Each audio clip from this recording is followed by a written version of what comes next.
body betrays your degeneracy. Yeah, Measurehead. His body totally betrays his degeneracy. Don't say anything. Size him up first. Are you admiring my morphophysiology? It must be frightening to stand in the shadow of this racial pinnacle. Be calm, Sandwich. You are not in danger, because you are not a threat to me. That is precisely the negligence that has led you to succumb to Al Ghul. You reek of it. An invisible sword of Al Ghul emerges from your throat. You cannot see it, but others can. It is making the woman in my company sick.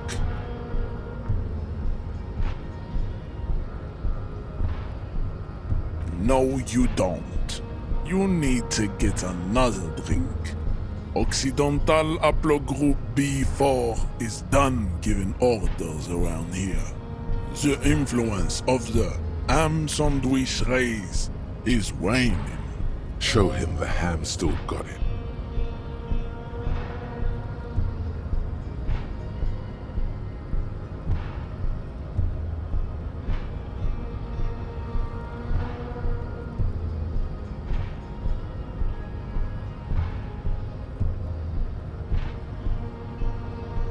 Jerking motions, signs of a late-stage neurodegenerative disorder. How far the Occidental Haplogroup has fallen. You were once a noble and powerful race. You gave the world eugenics, electricity, and powerful weapons of war like missiles and aerostatic aircraft. You made great gains in metallurgy, race theory, and statecraft. You dominated lesser cultures, like the deformed Hemians and the inexplicably potato-obsessed Khoikos.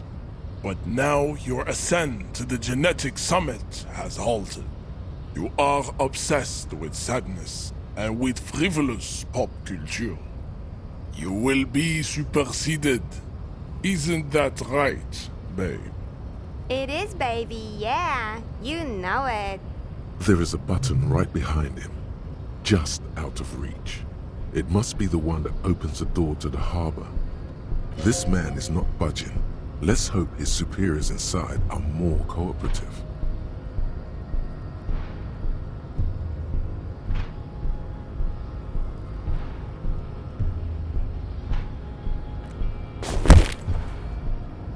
That is right. You should leave this stage of history with dignity by inviting the other races to a great world war. Bring your troops to the Seminine Islands and to Boogie Street, and we will pulverize you. When you are gone, we will build a museum for you. The walls will be lined with bottles of Al Ghul, your beloved beverage. Inside, we will store the odes to homosexuality you call art, and your microcephalic skulls.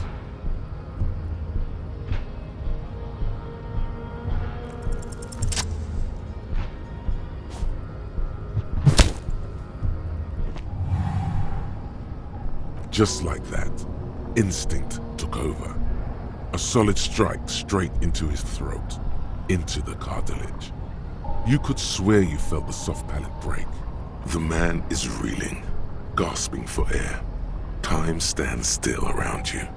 In the distance, the sounds of the harbor are falling silent.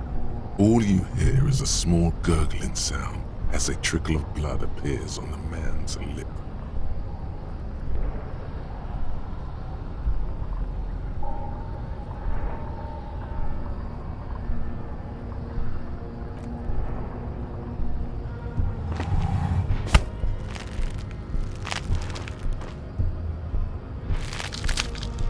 Oh God, wrong move. Your head is in his hands, like a pair of forceps crushing you. and you can feel every jewel. Say it. I am a degenerate drunk. The compression is unbearable. This is causing some serious damage to whatever precious, gelatinous thing is inside there. Your sight turns red. You are a poor player of physical chess.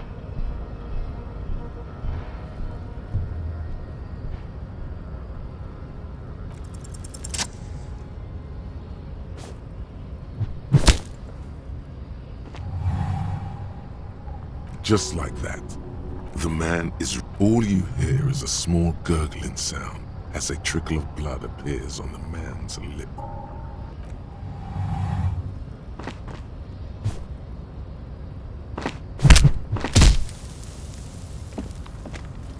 The man lands with a dull thump, like a broken down puppet of muscles and sinew.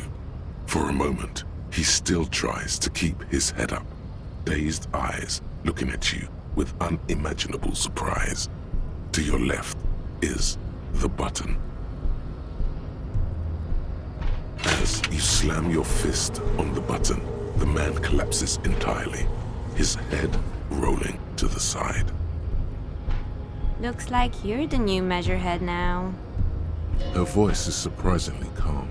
No one is the new Measurehead. Let's go, before he gets up.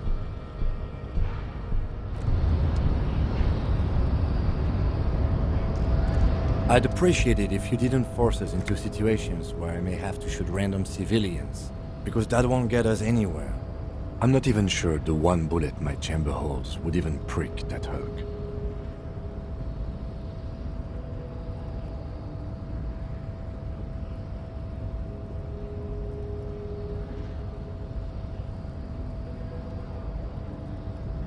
We are not here on some political quest. We are here to solve a crime.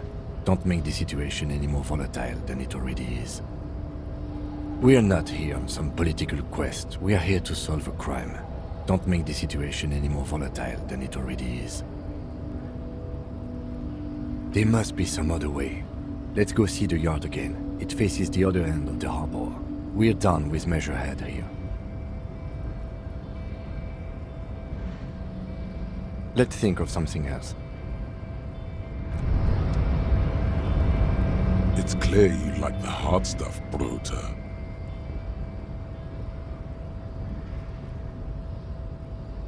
Evening falls. The time has come to take the vow. The vows are blood and flesh. Lower intestine. The term is metabolic and circulatory system. Fascism, Bruta. Many things, but it's mostly about trusting your gut. Who does your gut tell you is the source of Revachol's problems?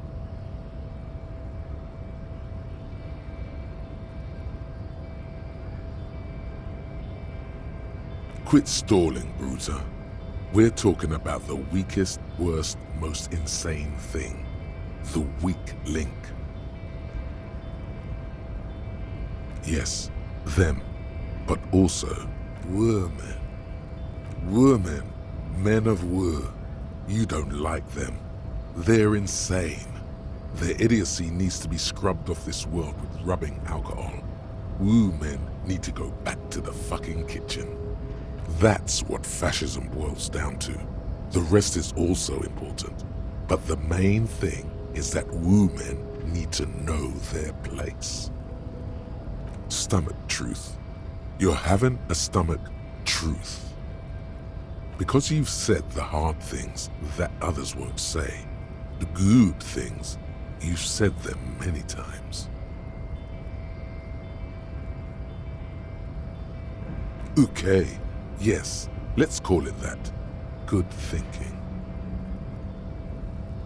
You're going to keep your views, right? Keep your views, Bruta. There's a slow, painful growl somewhere in your intestines, knocking on your alcohol-engorged liver. It is one of betrayal and disappointment.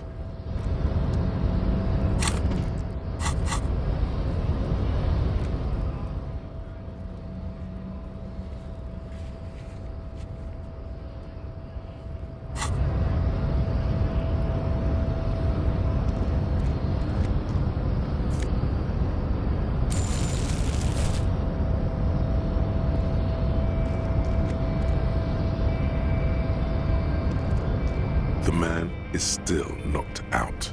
He breathes slowly and steadily.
On second glance, someone has forgotten to properly close one of the drawers. It's unfortunate for the Union to just leave their paperwork lying around like this. Let's see what's inside, he thinks. The drawer opens smoothly. Inside is a well-organized selection of brown folders. Hundreds of documents containing logistical data. Two kinds of transactions stand out. Materials coming into Revachol from the outside world, from Muindi, Grad, and even Ilmara, and the same materials being handed over to companies inside Revachol. Kuron, Coal City, La Delta, and Jamrock are listed among the many districts where the imports are being sold. It's hard to make sense of this thicket of company names, dates, quantities, and percentages. You try to focus, but the lines are getting blurry. Whatever's hidden here is hidden well. Concentration isn't enough. Only a trained accountant with a background in logistics would be able to really make sense of it. However, there is a little handwritten note stuck on the side of the drawer. It appears to be a to-do list written in large, uneven capital letters. Remember, Leo, Everart's shoes, special whirling borscht, water Everart's plants, sweep office floor, more banners. All items on the list have been crossed out and the note itself is crumpled. Everard Clare, probably. The head of the Debarders Union. One of his aides must have left it. Nothing incriminating here. The special borscht seems a bit odd in the list. Remember, Leo, Everart's shoes, special whirling borscht, water Everart's plants, sweep office floor. All items on the list have been crossed out. The drawer slides shut.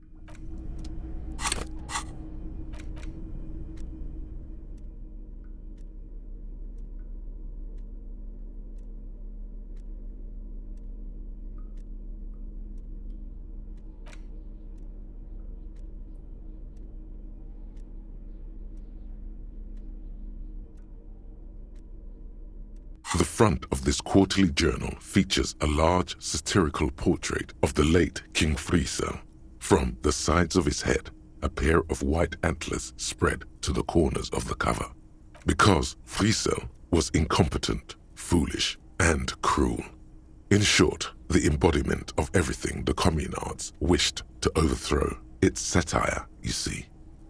To your disappointment, there aren't any full-color pictures to direct your attention. Just column after column of closely set text, interrupted occasionally by little doodles in black and white.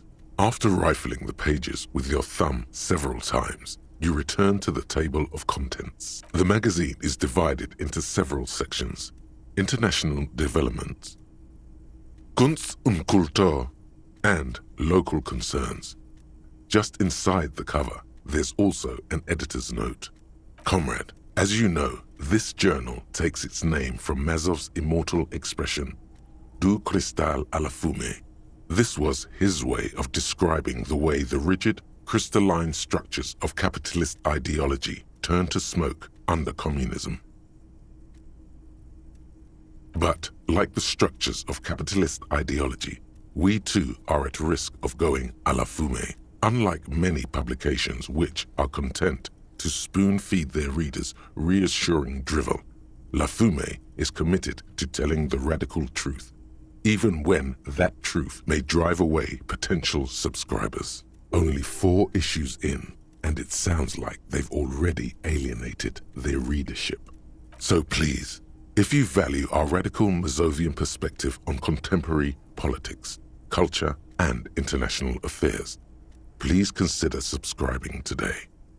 Yours in struggle, the editors. What do you expect? It was laying around the office of the Debarders Union. They're probably bankrolling the thing. You flip back to the front of the magazine. The table of contents unfolds before you.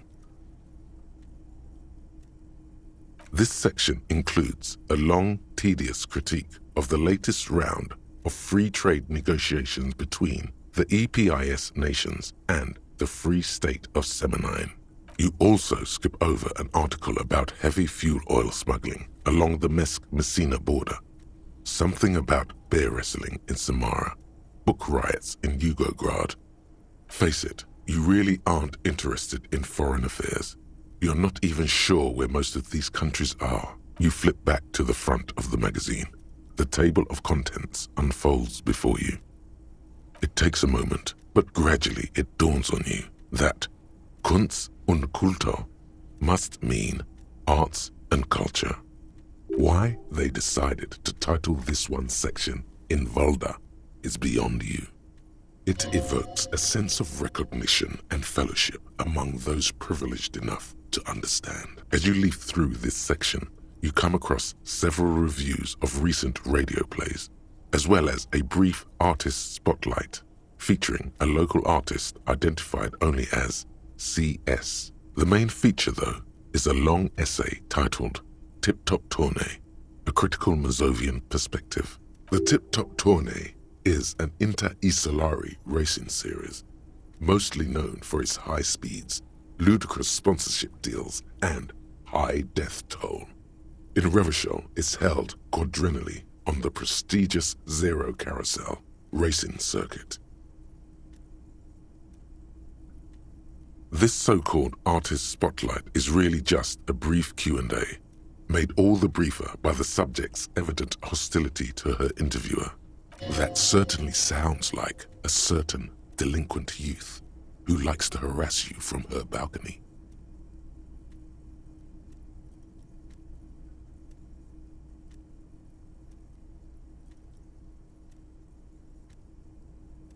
You think you're settling in for a relaxing recap of the most recent season, maybe sprinkled with some nice anecdotes about a few of the more colorful drivers.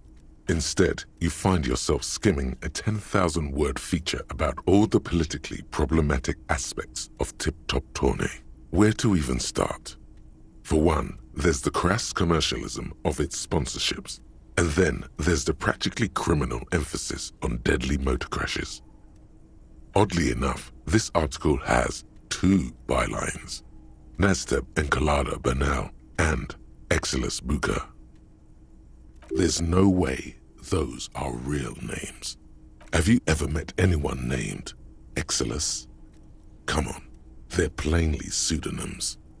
Under capitalism, the article says, every pursuit has its price. Every pleasure, even one as elemental as the joy of racing others around a track, is reduced to an advertising opportunity. Thus, the so-called tournée becomes a competition between increasingly meaningless brand signifiers. Your discount laundry detergent racing against a pack of Astra cigarettes, or even a Fritta. And that precisely is what's problematic about it.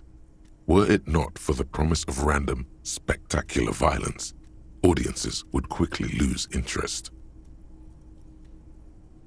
At the end of the day, it's the destruction of these 750,000 real races that you're really watching for.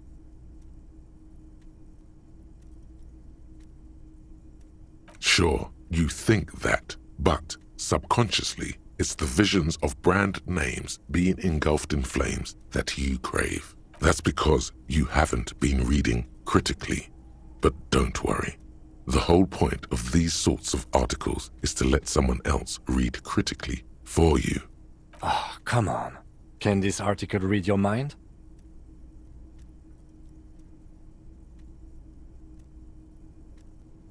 Well, there you have it.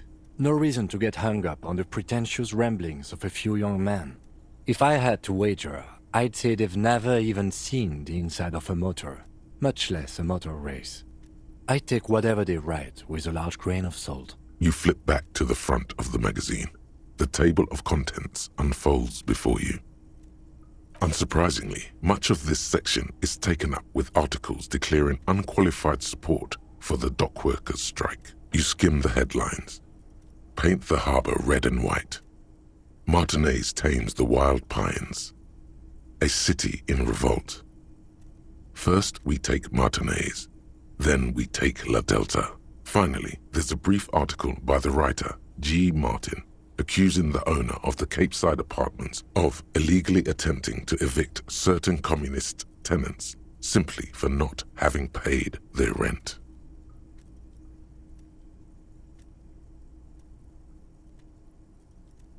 According to these editorials, private enterprise is simply a means of organizing labor that would already happen, regardless.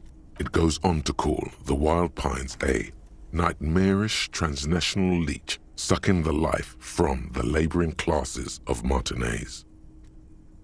You flip back to the front of the magazine.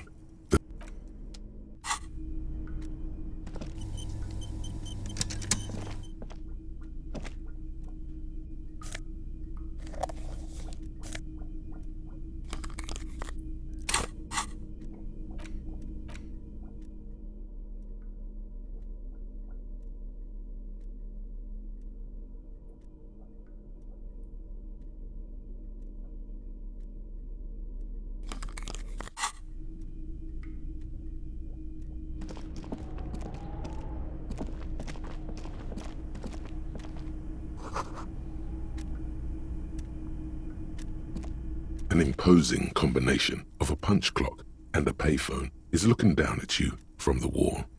A note on the side says, "Tokens unavailable due to strike. Use change."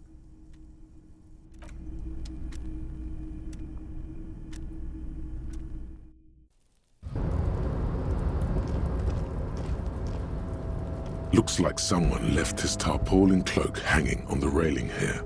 The white rectangle of the Revachol Citizens Militia is clearly visible on its back. This is your cloak.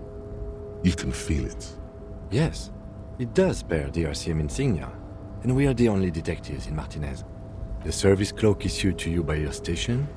Yes, I do. As your fingers touch the tarpaulin, it almost feels like the cloak wants to deliver a message of comfort through your fingertips. I will shield you from the elements and give my life for yours. That's what the cloak is relaying.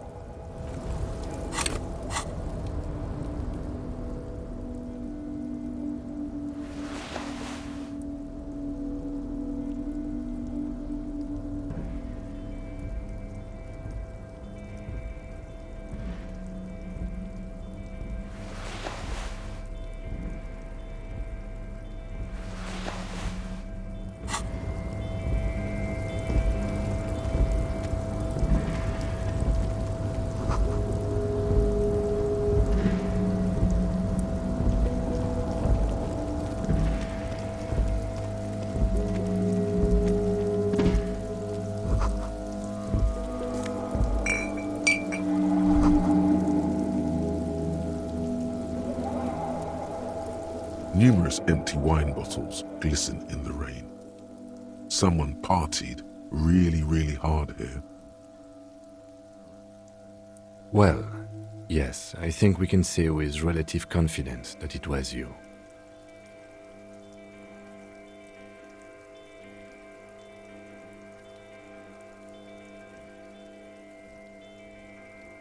Yes, this looks pretty advanced, all right. For now, let's just move on.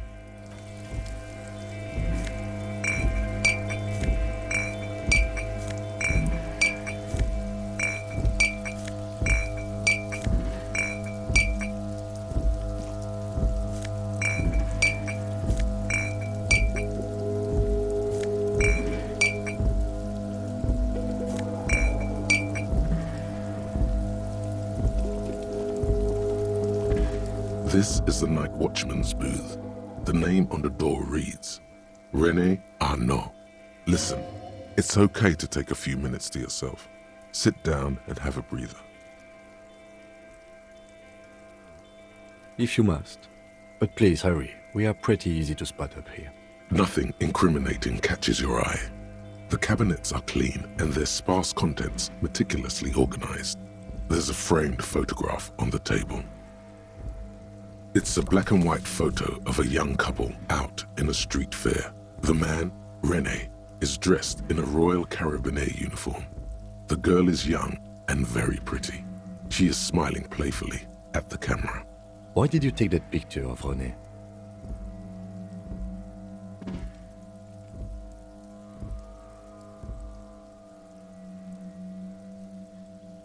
Fine, but let's move. I don't want to be seen snooping around here.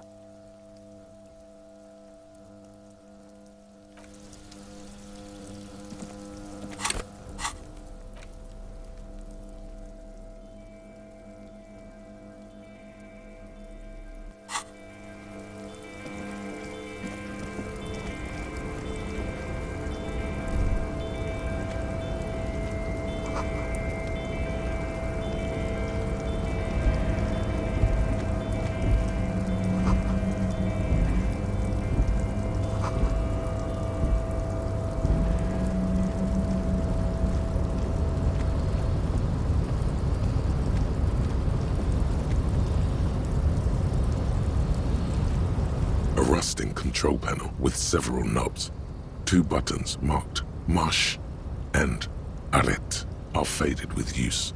It seems to control the large crane above. A container is attached to its hook block. Marche. On.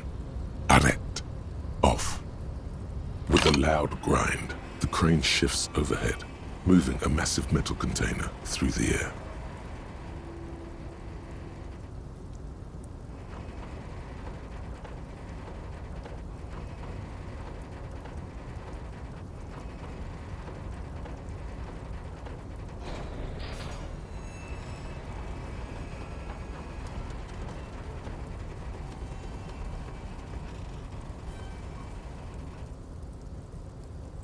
With a surprisingly quiet thunk, the crane places the container down.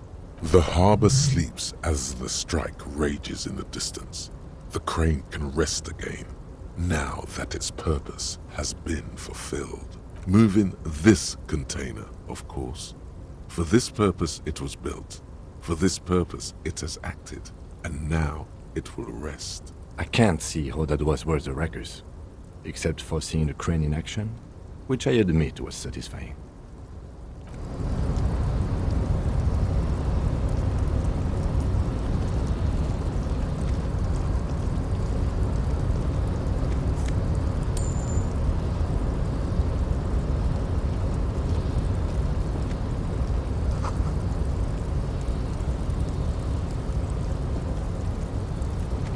Before you stands a cargo container, just one of many in the yard. Is this like your thing with that wall again? You do? Because I don't. There are a million containers here. Why are you fixating on this one?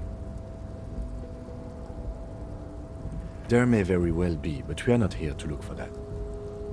We are not here to interact with containers. We are here to get the body down from the tree. No reply. You attempt to turn the handle, to no avail.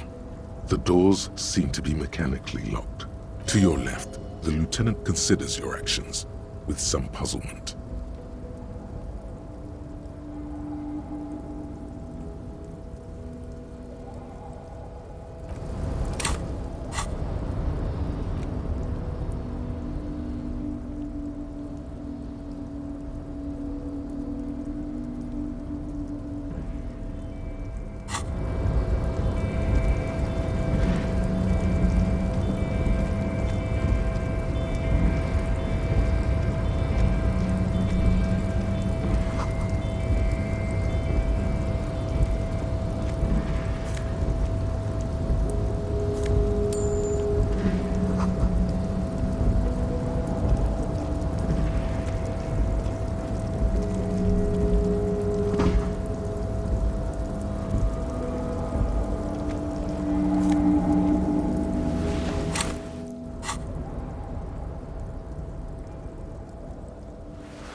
Container, container, I'll turn you nice and red. Container, container, put the logos on.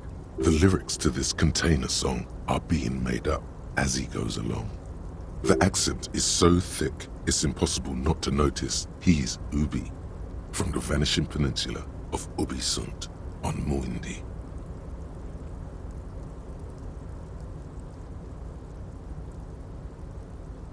Container, container, used to be Wild Pines. Container, container, now belongs to Everard.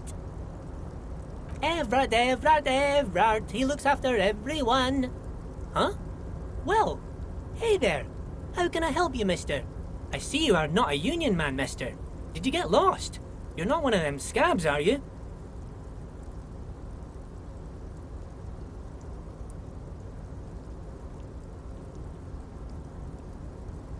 I mean, I don't personally mind. Folks is just folks, you know, and folks gotta eat.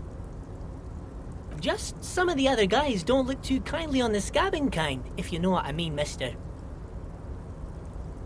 Oh yes, born and raised in Ariash, mister. Mum had to leave my dad after he got a bit violent.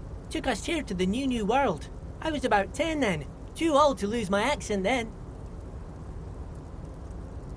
People say us Ubis are up to all sorts of trouble with sheep and other animals and whatnot. I just want you to know there was never any of that where I come from. No, sir. Those are just nasty rumors. Thank you for clarifying that, sir. Oh, I'm just making some covers for them containers here. Yes, I am. Yes, I am. So it's easier for the crane operators to spot them.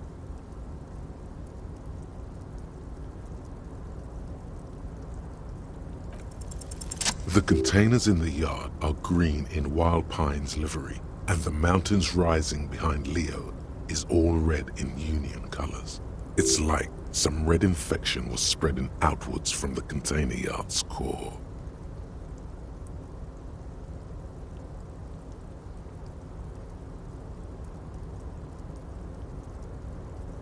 No, not really. Mr. Everett doesn't tell me all the big things. Says I go and tell them to everyone. Yes, they are hiding it from the inside. All the red containers have the Debarders Union logo on them. Oh, no trouble at all, mister. No trouble at all. Oh, most of the guys are down at the gates, keeping the scabs from coming in. We're on a strike. The whole union is. You don't have to work when you're on strike. Ha! We haven't worked for 2 months now. So no one is working? Not everyone is down there, of course. Mr. Everard is in his office, where he always is. And Jean-Luc is guarding the gate. But Titus and his boys got into some drunken trouble and Everard sent them on a nice vacation. For a week or so.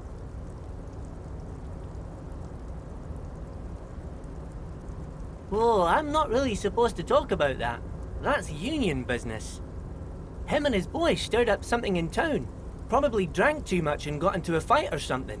I heard Mr. Everett telling them to take some time off. Don't go all bad cop on this simple, friendly fellow.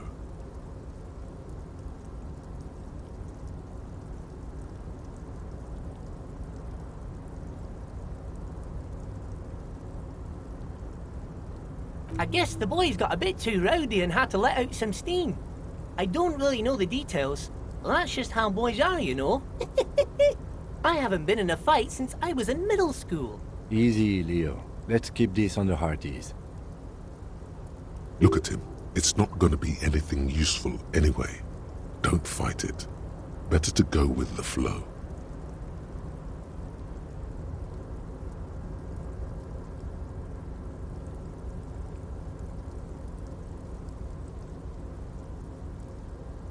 Too late.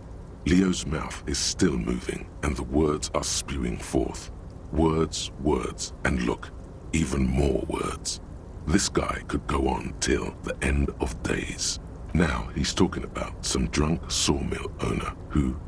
No, he already switched to a prized fishing rod he apparently owned at some point.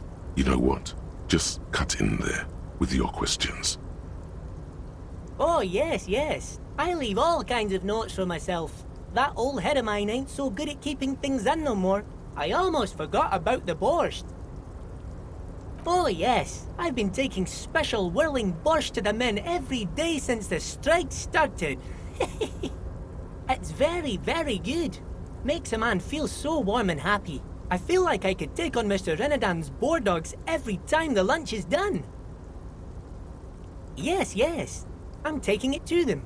The borscht keeps them happy and in fighting spirits. Makes you all warm inside. They brew it in the whirling in rags. Oh, the whirling's cook. He makes it.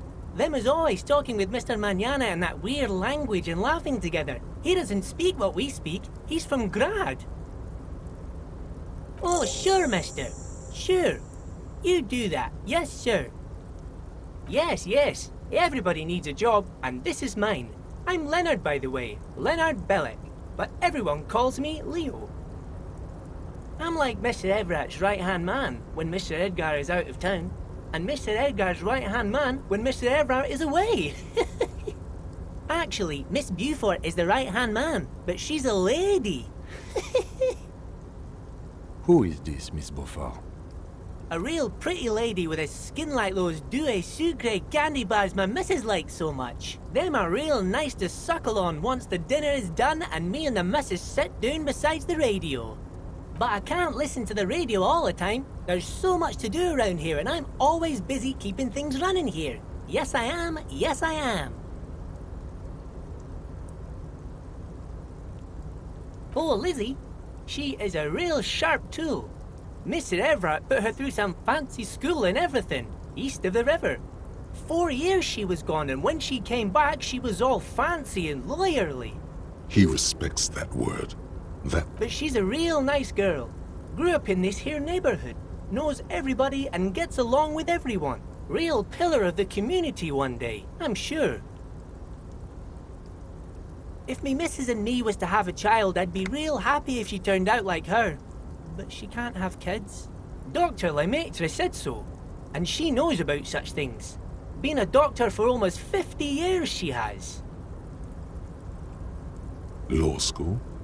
Could she be talking about the union fixer, aka the gardener? Looks like it. I'm not sure what a fixer is, but she is a real nice girl. Smart as a whip too. Telling the gardener you know her name might throw her off. Perhaps something to consider later.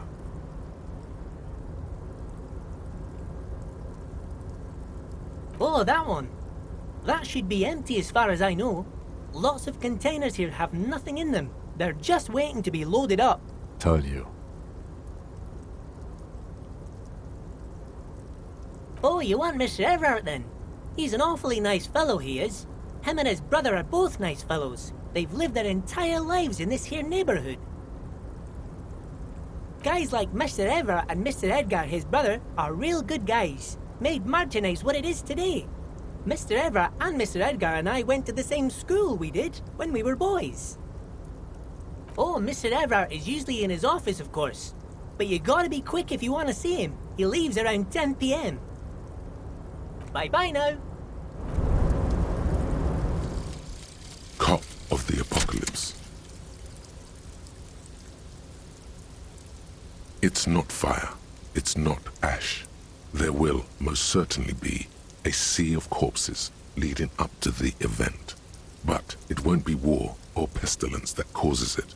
Oh no, the event will belong to a genre of cataclysm no man has dared to suspect would ever come to pass. You can only sense the shape of it, like a cavity, a pit opening up in your stomach, a throat into which the world will vanish. The streets, the grass, the stars, all will be rolled back. By whom? By what? And how? You don't know. All you know is, you're not joking around.